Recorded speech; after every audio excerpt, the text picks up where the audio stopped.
नमस्कार दोस्तों, बहुत बहुत स्वागत है आप सभी का टेस्ट के इस महासमर में। और आज फिर हम कुछ इम्पोर्टेंट क्वेश्चंस के विषय में बात करने वाले हैं जो हमारे साइकोलॉजी एंड पेडागोजी से संबंधित है। तो चलिएगा शुरू करते हैं आज के टेस्ट को। देखते हैं आज का हमारा पहला प्रश्न कौन सा है दोस्तों। किशोरावस्था के बारे में कौन सा कथन असंगत है, इनमें से आपको बताना है किशोरावस्था के लिए इनमें से असंगत कथन जो है वो कौन सा है दोस्तों, आपको बताना है। दोस्तों एक बार फिर से मैं आपसे ये कह देना चाहूँगा कि यदि आप इस टेस्ट का पूरा लाभ उठाना चाहते हैं तो कमेंट जरूर करिएगा, अपना स्कोर जरूर शेयर कीजिएगा और ये जरूर देखिएगा कि आपको क्या आता है और क्या नहीं आता है। दोस्तों बताइएगा हमारा सही आंसर इनमें से क्या होगा। किशोरावस्था जीवन का सबसे कठिन काल है, ये किलपैट्रिक ने कहा। व्यक्तिगत व घनिष्ठ मित्रता किशोरावस्था की विशेषता है, वैलेंटाइन ने कहा। किशोर समाज सेवा के आदर्शों का निर्माण व पोषण करते हैं, रोस ने कहा। किशोरों में जो शारीरिक मानसिक संवेगात्मक परिवर्तन होते हैं वे अकस्मात होते हैं, जीन प्याजे ने कहा। क्या होगा दोस्तों हमारा सही आंसर, इनमें से चेक करिएगा। सही आंसर हमारा वो है नंबर 4। ये कथन हमारा क्या है, गलत है, ये जीन प्याजे का कहा हुआ नहीं है दोस्तों। तो किसका कहा गया है दोस्तों, किसके द्वारा कहा गया है, तो ये स्टैनले हॉल के द्वारा कहा गया कथन है। एडोलेसेंस जो इनकी पुस्तक है उसी के अंदर इन्होंने अकस्मात परिवर्तन का सिद्धांत दिया था कि किशोरावस्था में जो शारीरिक परिवर्तन होते हैं, जो भी परिवर्तन होते हैं वो अचानक से होते हैं दोस्तों।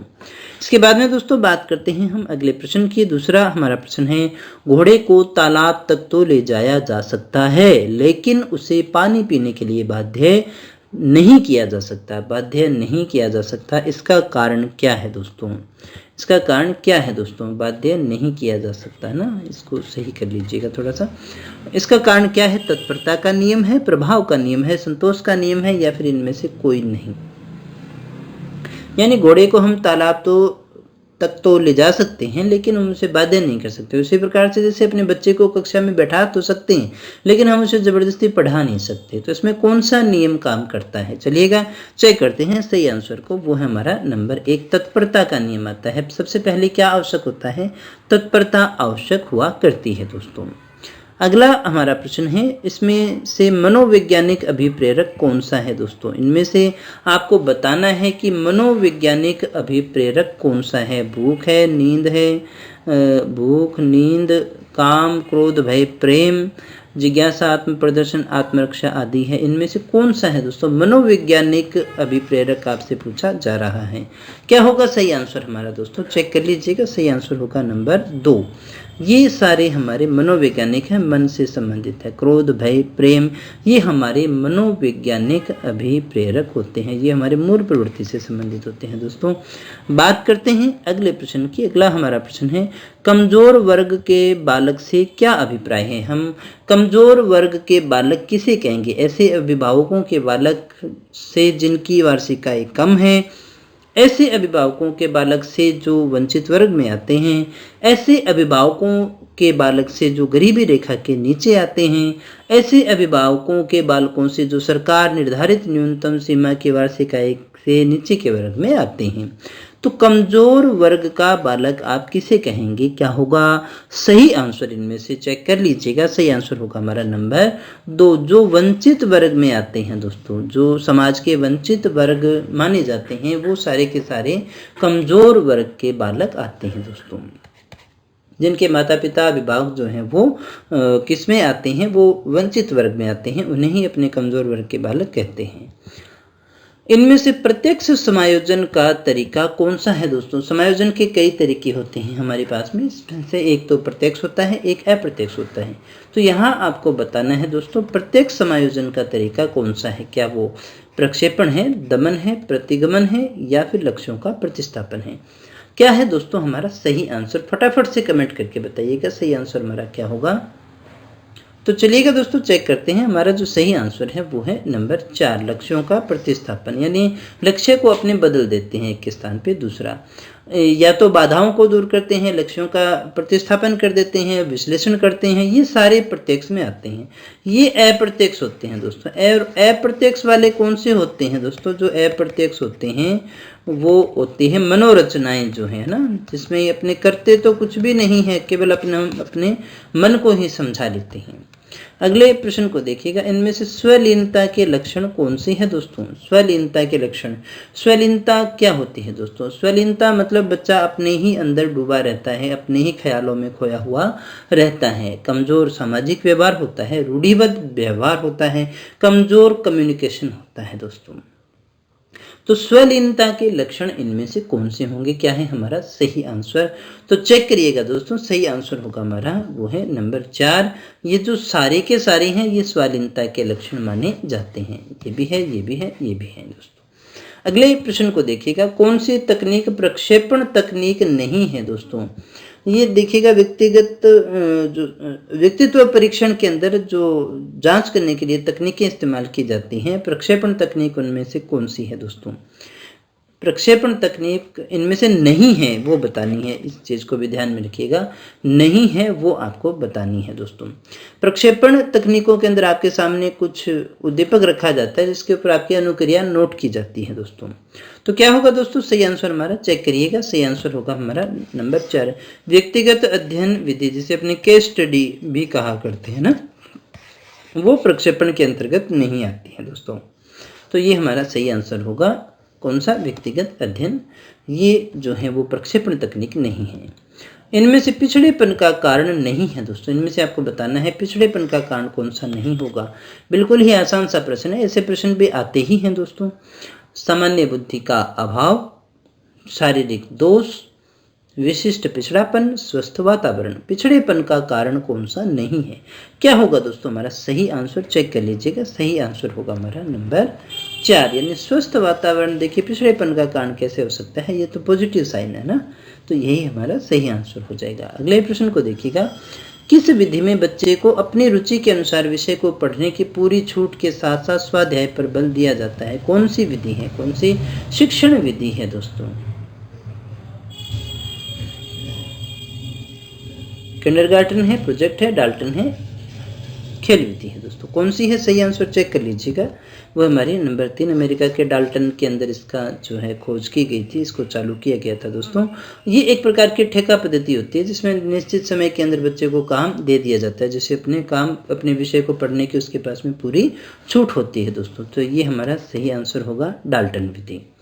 अगले प्रश्न को देखते हैं, राष्ट्रीय पाठ्यचर्या की रूपरेखा 2005 के संबंध में कौन सा कथन असत्य है? हमें बताना है असत्य कथन कौन सा है। इसमें बच्चों के स्कूली जीवन को उनके बाहरी जीवन से जोड़ने पर बल दिया गया है। इसमें हर विषय को एक मजबूत दीवार से घेरने का प्रयत्न किया गया है। इसमें रटने की प्रवृत्ति का विरोध किया गया है। इसमें नई राष्ट्रीय नीति की बाल केंद्रित शिक्षा को संबलन देने का प्रयास किया गया है दोस्तों। क्या होगा हमारा सही आंसर? चलिएगा चेक करते हैं, सही आंसर हमारा वो है नंबर 2। ये तो ऐसे फालतू की बात है ना, दीवार, मजबूत दीवार से घेरने का प्रयत्न किया गया, ये सही है, ये भी सही है, ये भी सही है। अगले प्रश्न को देखिएगा, इनमें से मानसिक मंदता की विशेषता नहीं है, नहीं है, इसको ध्यान दीजिएगा। मानसिक रूप से मंद बालक जो है वो कौन सी श्रेणी का नहीं आएगा? बुद्धि लब्धि का 25 से 70 होना, धीमी गति से सीखना और दैनिक जीवन की क्रियाओं को न कर पाना, वातावरण के साथ अनुकूलन में कठिनाई, अंतर व्यक्तिक संबंधों का कमजोर होना। कौन सा नहीं है दोस्तों? क्या है हमारा सही आंसर?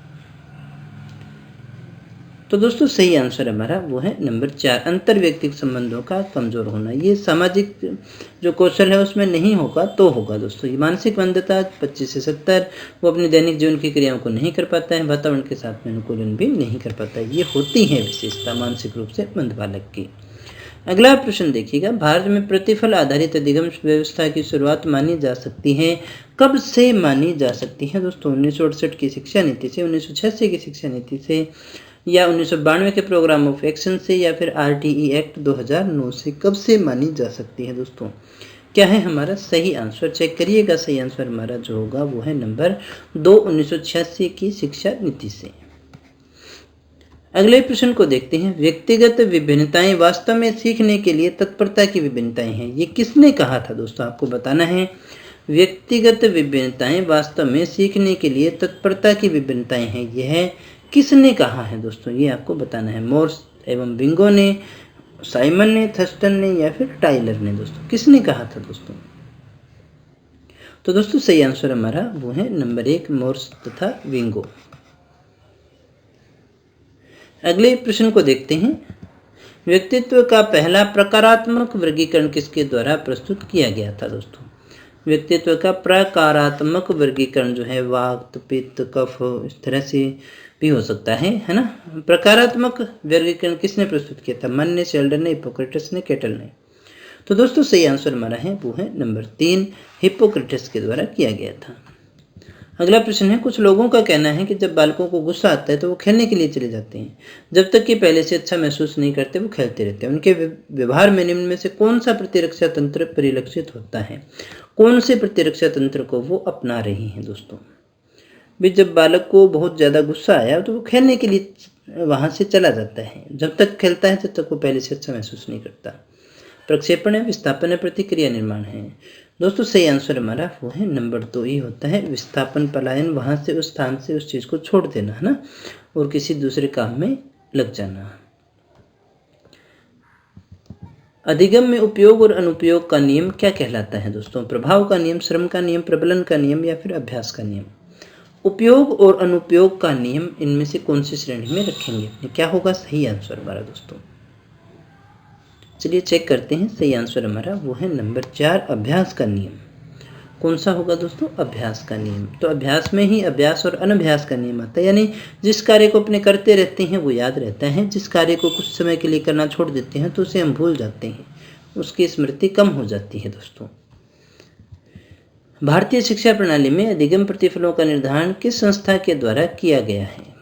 कौन सी वो संस्था है जिसके द्वारा अधिगम के प्रतिफलों का निर्धारण किया गया है दोस्तों? राष्ट्रीय शैक्षिक अनुसंधान एवं प्रशिक्षण परिषद, राष्ट्रीय शिक्षा परिषद, न्यूपा, इनमें से कोई नहीं। तो दोस्तों क्या है सही आंसर हमारा? बताइएगा तो चेक कर लेना। 1 नंबर होगा। सही कौन सा है? 1 नंबर है। अगला हमारा प्रश्न है, गेस्टाल्टवादियों के अनुसार सीखना क्या है? गेस्टाल्टवादी क्या मानते हैं? सीखना कैसी प्रक्रिया है? आकस्मिक है, क्रमिक है, उन्मुखी है, चिंतन उन्मुखी है? कौन सी है? गेस्टाल्टवादियों के अनुसार सीखना क्या है दोस्तों? तो दोस्तों सही आंसर हमारा वो है नंबर 1, अचानक से सीखते हैं ना, सूझ विकसित होती है, अचानक से सूझ के द्वारा वो सीखते हैं दोस्तों। बात करते हैं अगले प्रश्न की। किस मनोवैज्ञानिक ने 130 बुद्धि लब्धि से अधिक के बालकों को प्रतिभाशाली बालक कहा था दोस्तों? किसने कहा था? 130 से ज़्यादा बुद्धि लब्धि वाला जो बालक है उसको प्रतिभाशाली बालक किसने कहा था? तो दोस्तों सही आंसर हमारा वो है नंबर 3, क्रो एंड क्रो ने कहा था। 130 प्लस वाला है वो प्रतिभाशाली है। अगला प्रश्न हमारा, स्किनर के क्रिया प्रसूत अधिगम सिद्धांत में प्रतिक्रिया शक्ति को बढ़ाने के लिए किस बात पर बल दिया जाता है? प्रतिक्रिया को बार बार दोहराने पर, प्रतिक्रिया को सीमित करने पर, प्रतिक्रिया को पुनर्बलन द्वारा सबलीकृत करने पर, पुनर्बलन के पश्चात काल सामीप्य प्रस्तुतिकरण पर। दोस्तों क्या होगा सही आंसर हमारा?